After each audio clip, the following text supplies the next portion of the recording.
안녕하세요. 이상주 방송입니다. 이 시간은 교회는 그리스도의 한 몸이라는 걸 말씀드리겠습니다.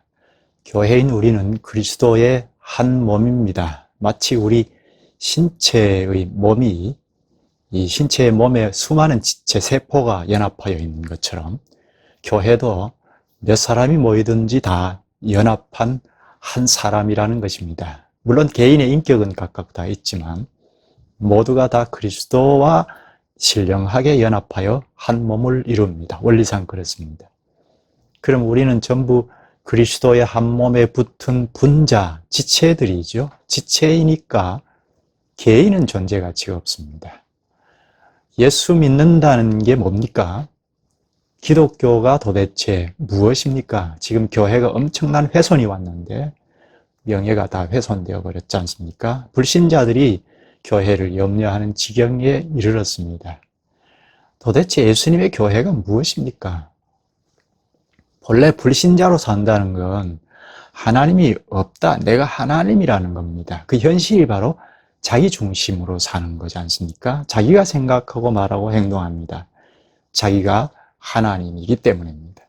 하나님 자리에 내가 딱 차지하고 생각하고 말하고 행동합니다. 이게 죄의 본질입니다. 이 문제가 옆 사람에게도 이웃 사람에게도 국가 간에도 전쟁까지 일어납니다. 혹은 우리가 아무리 착하고 아름답게 살지라도 남을 위하여 목숨까지 던지면서 사랑할지라도 자기가 하나님이니까 남을 사랑한 그 영광을 자기가 가로챕니다. 자기가 흐뭇해하고 자기가 기뻐하고 자기가 하나님이기 때문입니다. 이게 인류의 문제입니다. 전부 자기 중심에서 생각하고 말하고 행동하지 않습니까? 이게 인간의 본질인데요. 이런 인간의 근본, 본성, 자기가 하나님 자리를 차지하고 있는 이 인간의 죄성, 이게 죄성인데 죄성품, 이걸 하나님께서 심판하시려고 예수 그리스도를 십자가에 내어주었습니다. 십자가에 예수께서 죽음으로 심판을 하신 것입니다. 이런 예수 그리스도를 믿고 나오는 자들, 이제 나 중심으로 살지 않겠다, 그리스도의 말씀대로 살겠다 하고 나오는 사람을 세례를 베풉니다. 이 세례가 그리스도와 연합하는 세례입니다. 그리스도와의 연합입니다. 이 세례가 단순히 의식을 하는 정도로 그치니까 문제가 되는데 그리스도와 연합입니다. 내가 연합을 이렇게 하고 보니 여러 사람들이 연합해 있더라. 이게 교회입니다. 이 연합체, 내가 참여하든 하지 않든 연합하고 있는 그리스도의 이 연합체, 이게 한 몸이라는 겁니다. 그리스도의 한 몸입니다. 현실적으로는 지역교회도 이 그리스도의 한 몸을 이룹니다. 이 점을 오늘 좀 더 구체적으로 볼까요? 예수를 믿는다는 건 우리의 본질, 악한 본성, 자기중심적인 이 본성이 죽어버렸다는 것이고 그리스도와 함께 십자가에 죽고 그리스도와 함께 부활에도 참여했다는 겁니다. 그리스도의 부활은 영원한 부활이죠. 영원한 생명인데 그 생명에 나도 참여했다는 겁니다. 너도 참여한, 이게 교회입니다. 내가 예수 믿고 내가 구원받고 내가 교회도 출석하고 내가 예배도 하고 하는 이것이 아닙니다. 처음에는 그렇게 시작했을 수도 있습니다. 그러나 그리스도를 믿고 나오면 그분과 연합의 세례를 받습니다. 이 세례에서 그리스도와 연합했다는 게 매우 중요한데요. 십자가의 예수와 함께 죽고 예수와 함께 부활의 생명으로 산다는 이게 연합이죠. 나는 이제 그리스도의 말씀을 따라 살겠다고 고백하면 그리스도와 연합의 세례를 받습니다. 그리스도와 연합했다는 사인이 세례입니다.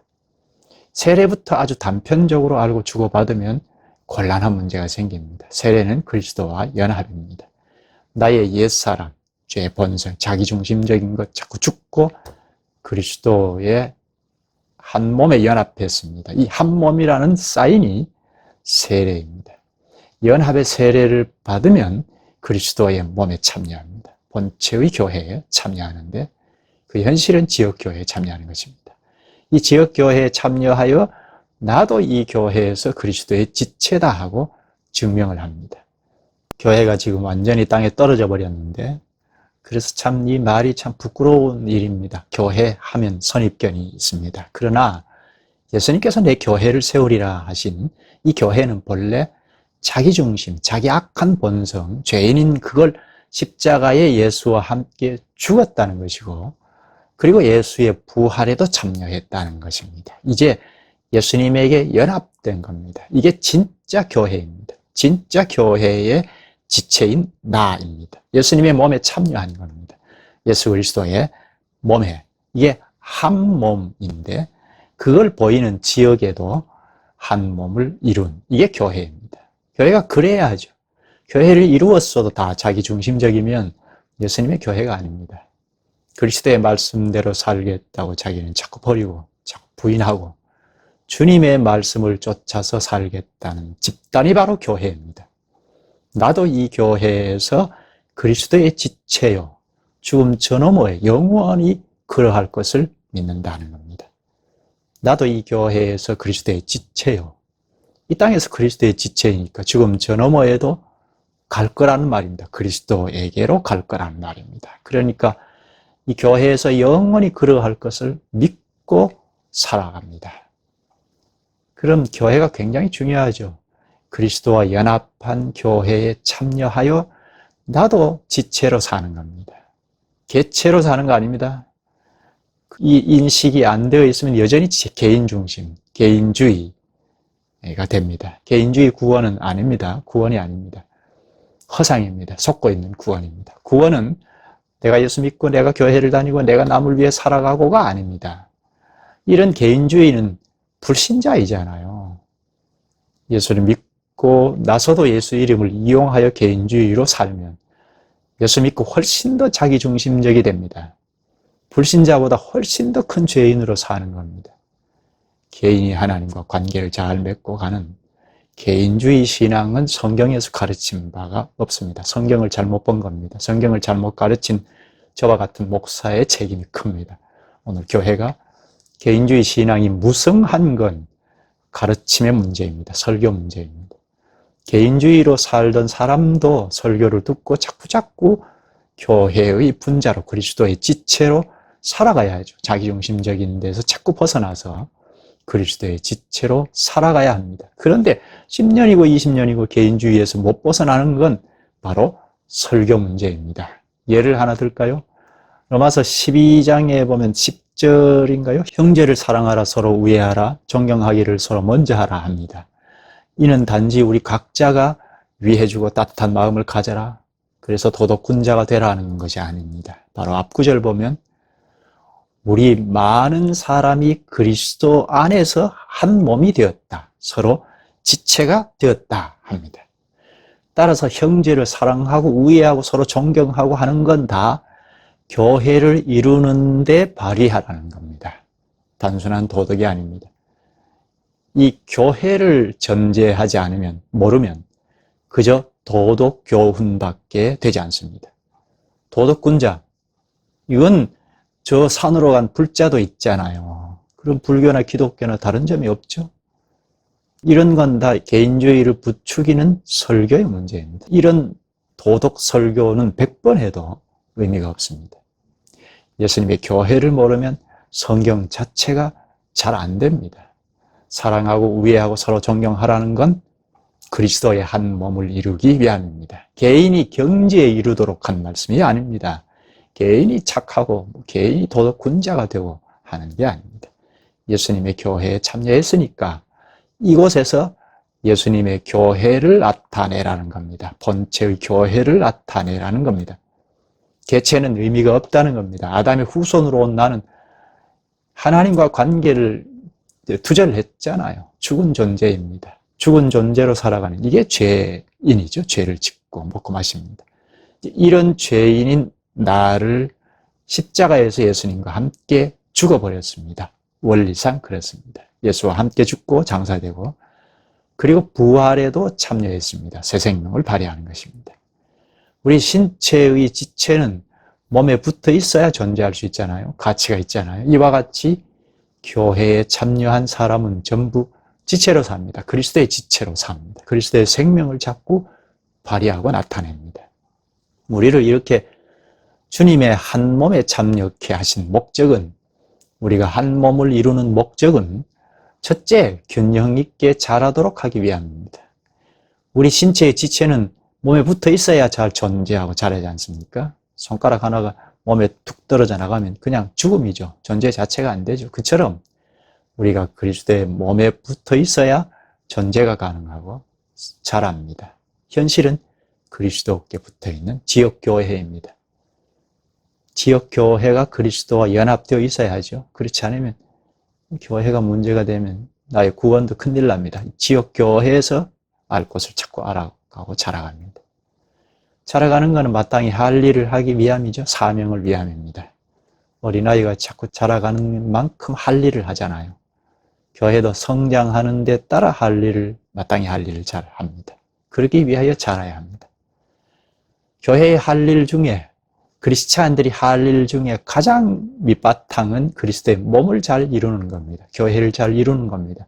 교회를 잘 이루어야 성장하고 할 일을 합니다. 잘합니다. 성장과 교회 이룸, 할 일, 사명은 전부 붙어 있습니다. 잘한다 했는데 잘하기 위하여 어떻게 해야 합니까? 이게 큰 문제입니다. 잘하기 위하여 그리스도를 믿고 아는 일에 하나 되는 겁니다.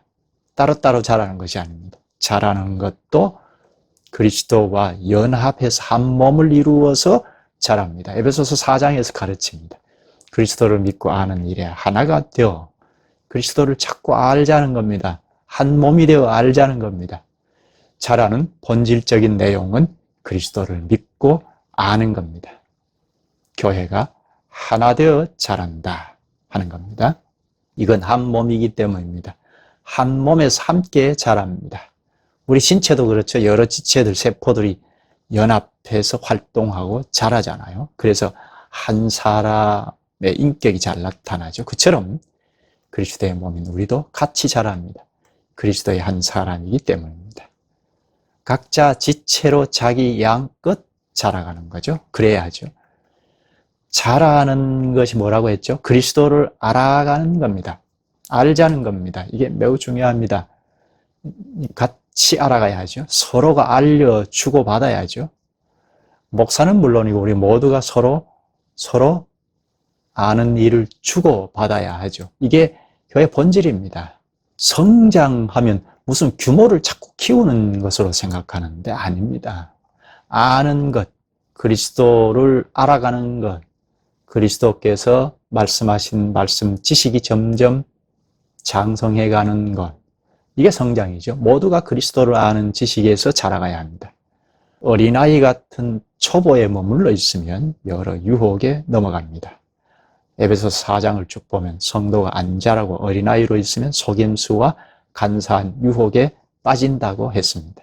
어린아이는 속임수에 잘 넘어가잖아요. 과자를 사주고 아이스크림 사주고 잘해주면 금방 넘어가잖아요. 그래서 유기하는 일도 있잖아요. 교회인 우리도 마찬가지입니다. 잘한다 하고 자꾸 잘해주고 그렇게 부추겨주면 그만 유혹에 넘어가 버립니다. 죽음의 길로 이끌어도 그게 살 길인 줄 알고 넘어갑니다. 자신에게도 속아 넘어갑니다. 이 사탄이라는 놈은 광명의 천사로 여러 옷을 입고 우리에게 다가와서 온갖 것으로 유혹합니다. 특히 하나님의 말씀을 가지고 속입니다. 말씀이 이것이야. 그리스도께서 이걸 가르쳤어. 너 잘하고 있어. 개인주의로 얼마든지 하나님의 뜻을 나타낼 수 있어. 교회가 무슨 중요해? 하고 배후에서 자꾸 속이면 속아 넘어가 버립니다. 이런 속임수에 넘어가지 않으려면 한 몸이 되어 자꾸 알 것을 알아가야 합니다. 교회가 연합해서 똘똘 뭉쳐서 그리스도의 말씀의 지식이 자라가야 합니다. 에베소서 4장 15절에 보면 그리스도에게까지 자랄지라 하거든요. 하늘의 그리스도에게까지 자라는 것을 목표하고 교회와 함께 전진합니다. 몸의 완성을 위하여 서로 사랑하고 서로 존경하고 합니다. 교회는 한 몸으로 똘똘 뭉쳐 교회 완성을 목표하고 전진합니다. 교회가 영광스럽게 주 앞에 서는 그날까지 완성의 정점을 향하여 자라갑니다. 그게 교회입니다. 그렇다면 이 교회가 무엇입니까? 나의 전부입니다. 나의 구원도 교회에서 되고 나의 성장도 하나 되어 성장하고 영광의 나라에 들어가는 것도 교회와 함께 가는 겁니다. 물론 개인이 내가 죽으면 먼저 가죠. 그러나 최종 완성은 교회가 다 함께 주 앞에 섭니다. 그러니까 교회는 나의 전부이죠. 그리스도에게 연합하여 한 몸을 이룬다는 것은 나의 전부입니다. 그리스도와 연결하여 있기에 내가 지금 죽어도 그리스도께로 올라갑니다. 이 땅에서는 자라가는 만큼 할 일도 합니다. 사명을 감당합니다. 이렇게 보면 교회를 잘 모르면 그리스도의 말씀인 성경 해석 자체가 안 되죠. 이 땅에서 우리의 존재 가치는 바로 교회에서 확인됩니다. 나의 존재 가치란 그리스도인이라면 그리스도의 교회에서 나의 존재 가치가 확인됩니다. 그러니까 내 개인, 개체는 가치가 없습니다. 이건 불신자이죠. 마치 우리 몸의 지체, 손가락이 뚝 떨어져 나가면 존재 가치가 없는 것과 같습니다. 내가 교회에 속에 있지 않으면 그리스도인으로 확인도 안 되죠. 교회가 그리스도와 연합해야 하고 그리고 그리스도와 연합한 교회에 참여하여 살지 아니하면 내가 신자인지 아닌지 확인하기 어렵죠. 설사 개인 구원이 가능하다는 전제하에 생각하더라도 나 개인은 온전하지 않습니다. 그 때문에 이렇게 연합시켜 놓았거든요. 연합한 데서 나도 온전한 한 분자가 됩니다. 사람은 본능적으로 자기중심적으로 삽니다. 서두에서 말한 것처럼. 그런데 예수 믿고 나오는 건 이제 자기는 죽고 부활하신 그리스도와 연합한 겁니다. 그리스도와 한 몸을 이루어서 지체로 삽니다. 마치 우리 몸의 세포와 같이 우리 몸의 세포가 다 연합하여 이상주라는 한 인격체를 나타내잖아요. 이처럼 우리가 그리스도와 연합하여 지체들이 연합해서 그리스도의 한 사람을 나타냅니다. 우리는 한 몸으로 그리스도의 한 사람답게 나타날 때 나의 존재 가치가 있습니다. 여기서 떨어져 나가면 나의 존재 가치는 사실상 없습니다. 현재 예배 문제가 심각한 지경에 처했는데 이 예배도 그리스도의 한 몸을 이루어서 절하는 겁니다. 모래알처럼 개인이 모여서 예배하는 게 아닙니다. 공예배는 그렇습니다. 그리스도의 한 몸을 이루어서 그리스도의 한 사람으로 주 앞에 절합니다. 이게 공예배입니다. 오늘 여기까지 할까요? 앞으로 계속 보시면 주님의 교회를 더 잘 알아가실 것입니다. 구독을 누르셔서 계속 보아주시면 저도 훨씬 더 힘을 얻어서 돕겠습니다. 오늘도 그리스도의 지체임을 인식하고 그리스도의 수족으로, 그리스도의 분자로 살아갑시다. 특히 그리스도의 수족으로 코로나19로 힘겨워하는 약자들을 돌아보시면 좋겠습니다. 고맙습니다.